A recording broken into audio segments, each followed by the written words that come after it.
How often should you change a filter in an Intex spa? Well, to answer that will kind of depend on how often you use your hot tub and how many people use it and how long they're in it for.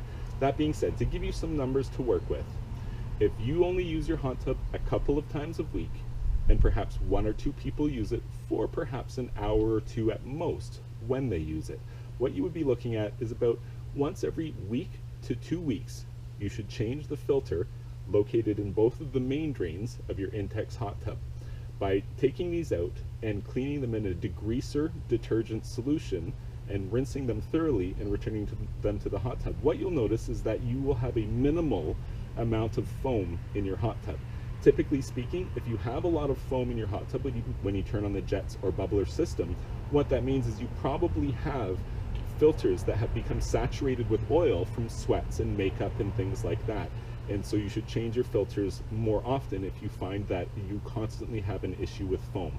I personally prefer to change the filters in my Intex hot tub about once every week or so, but I do use my hot tub almost every day. If you found this information helpful, please be sure to like this video and subscribe to my YouTube channel. And you can check out my website, swimmingpoolsteve.com.